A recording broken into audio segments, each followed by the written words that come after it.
Hello guys, good morning, good afternoon, good evening sa lahat. Welcome to my YouTube channel, Roselski TV. Guys, andito tayo para mag-reaction sa isang vlog ni Kuya Val. Ito po ay yung kanyang movie, yung Liwanag sa Dilim. Guys, re-reaction na natin po ito. Pero hindi po lahat ay ating kinuha dito. At ang kinuha lang po natin ay yung usapan ng magmama, guys, yung magnanay, si Lady Beyonce at ang kanyang mama na si Nanay Hansel, guys. Talagang ako ay bumilib dito sa mag-inang ito, kung mag-usap parang magkaibigan lang sila, guys, parang best friend, ika nga pero bago po ang lahat, pakisuportahan po muna ang ama ng Kalingap, Kuya Val Santos Matubang, Ate Eda Vlogs at Kalingap Rap. At ayun na nga po, at sisimulan natin itong ating pagre-reaction dito sa napansin ni Lady Beyonce na may bawas itong ice cream. Paborito pa daw naman niya ang ice cream. Guys, ito po, panoorin na po natin. Bakit kaya may bawas ito? Sino ka nagbawas? Paborito ko pa naman ito, inunahan ako. So, tayo ikaw nagbawas ito? Ma, parang kinamay ito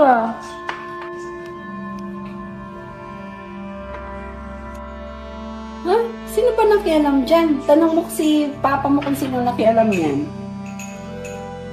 Sino naman ang magkakamay niyan?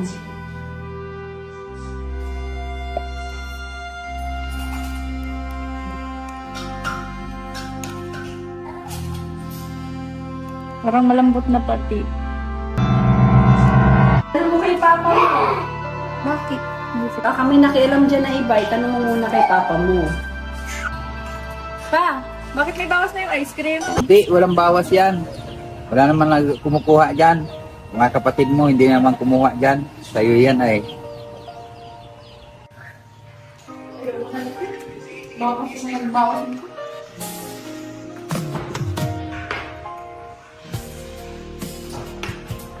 Baka ibang kumain ito. Sinamay pati. At ayun guys, talagang may bawas yung ice cream.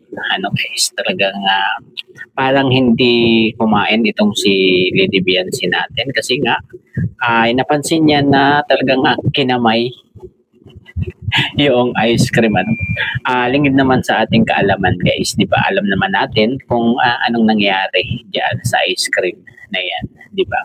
At alam din natin kung sinong salarin, kung sinong nagbawas doon sa ice cream nitong ating Lady Beyonce. At ayun nga, sabi ng tatay, wala daw namang bumawas dyan, kasi para kay Lady Beyonce daw lamang yung ice cream na yun. At didiretso po natin ito doon sa kinumusta na ni Nanay Hansel ang pag-aaral nitong si Lady Beyonce.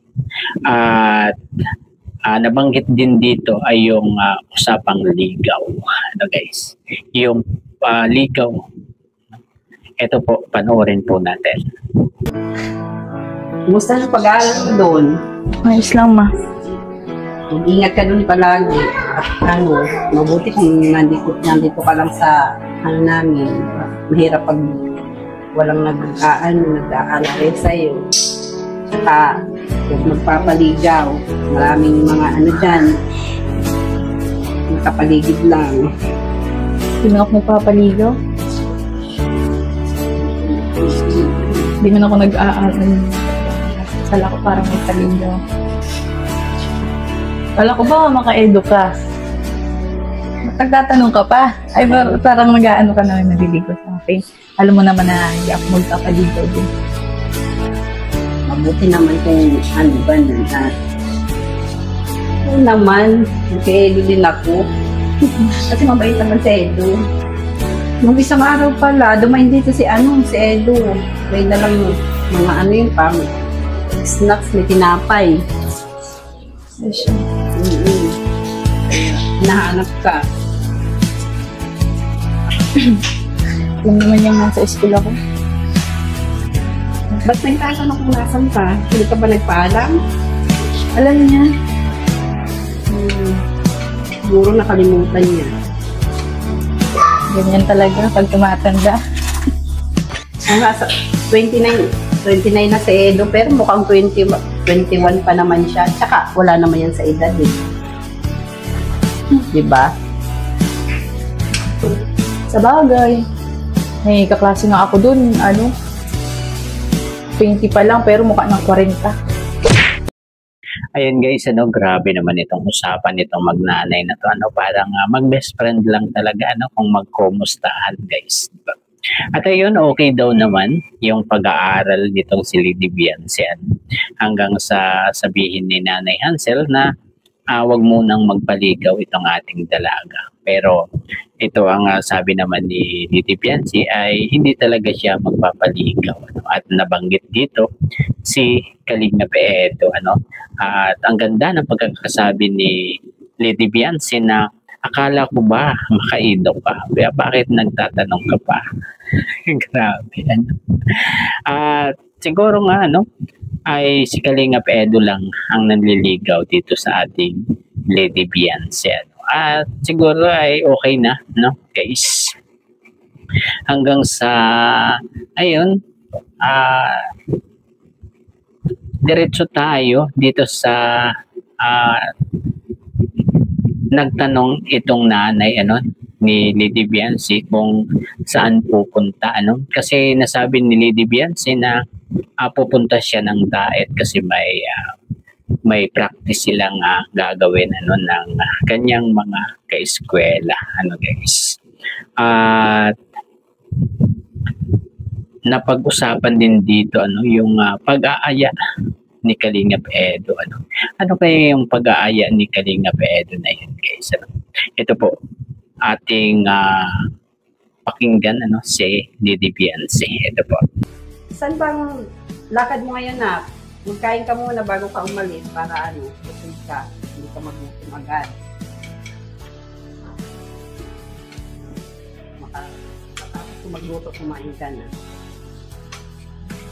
Hindi, meron lang kami mga gagawin na project ko sa school. Kailangan ko magpadain. Baka may date na naman yata kayo ni Eddie ngayon. Saan ka nagsasabi? Anak, alalahanin mo, first year ka pa lang, ha? Magtapos muna ng pag-aaral. Kasi ang hirap ng buhay. Alam mo naman ang buhay ngayon.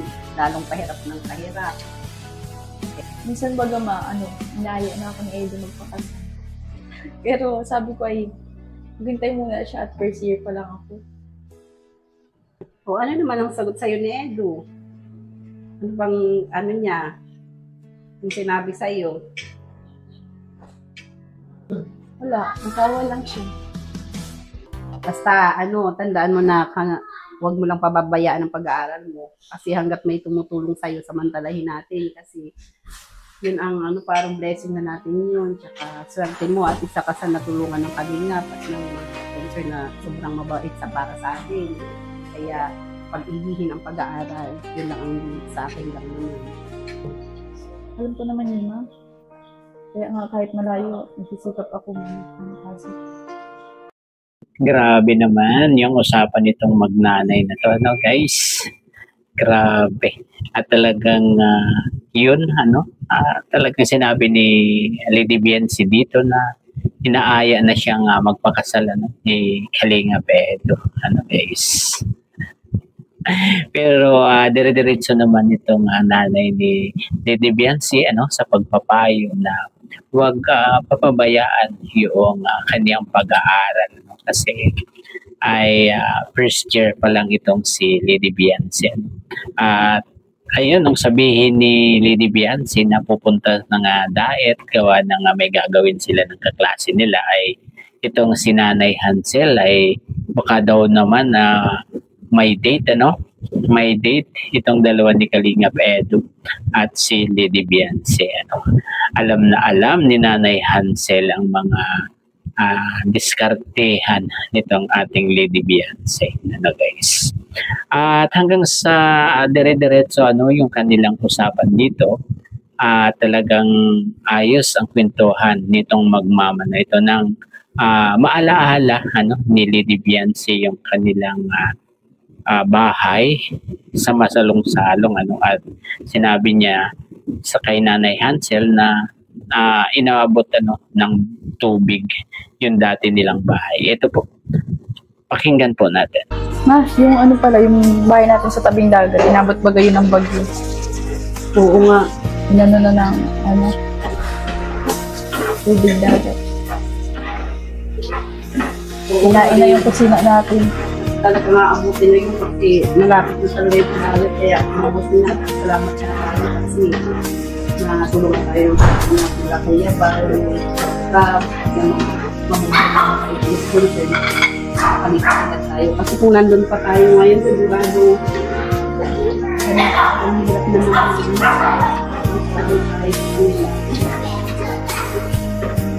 nakakainin na sa langit ng bagat. Sigurado na naman nasa evacuation center na naman sana tayo. Kaya kahit na meron na na magandang buhay, kain pa rin tayo ng mga dati nating kinakain. Saka kung tayo na nagpapakaro, ano pa rin tayo kung dati natin kung anong dati, hindi tayo. Kainin kung anong nandyan sa lamesa, sa hapag, yun ang kakainin natin.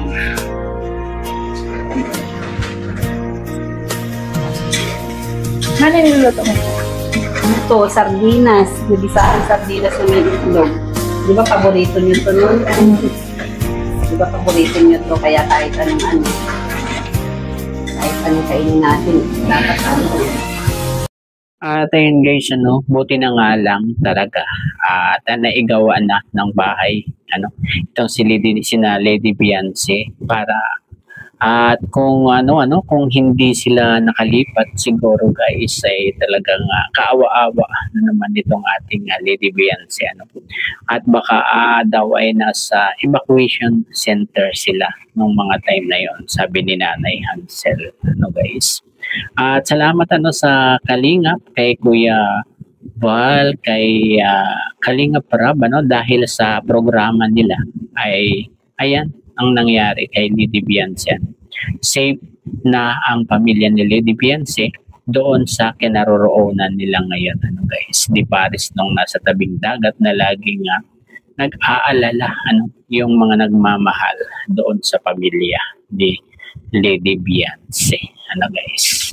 At ito po bilang panghuli, ito po yung pagbati at pasasalamat ng ating dalaga kay Kuya Val. Ito po, panoorin po natin. Gusto ko lang pong batiin si Kuya Val. Happy birthday, Kuya Val. Gusto ko lang po una mag-thank you kasi hindi po dahil sa programa po ninyo, hindi po kami matutulungan ng ganito ni una-una ni Dr. Love po, sunod po ni Kuya Rab.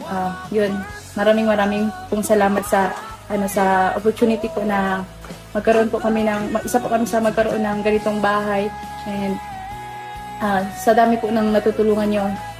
Sana po i-bless po kayo ni Lord ng malusog na pangangatawan, tsaka mahabang buhay. And sana po, Kuya Val, huwag po kayo magsawa sa mga ginagawa niyo pong pagtulong sa mga taong kagaya po namin na kapos po sa financial. And yun, Kuya Val, ang wish ko lang po sa inyo is more blessings to come pa po, and stay healthy po, stay safe, and yun po. Maraming salamat po, Kuya Val, talaga. At ayun guys, yung pagbati at pasasalamat nitong ating Lady Beyonce kay Kuya Val, guys. At sobrang nagpapasalamat sila, Yan ang hindi nawawala sa kanila, yung magpasalamat kung kanino, kung sino ang tumulong sa kanila, guys. At nagpasalamat din dito yung nanay ni Lady Beyonce. Hindi na lang natin kinuha. Talagang medyo mahaba na itong ating reaction. Guys. Ayun, hanggang dito na lamang po. Sana nagustuhan nyo ang ating munting pagbablog dito sa Liwanag sa Dilim. At kinuha lang po natin yung usapan ng pamilya ni Lady Beyonce. Guys. Ayun, hanggang dito na lamang po. Bye-bye. God bless po sa lahat. Peace.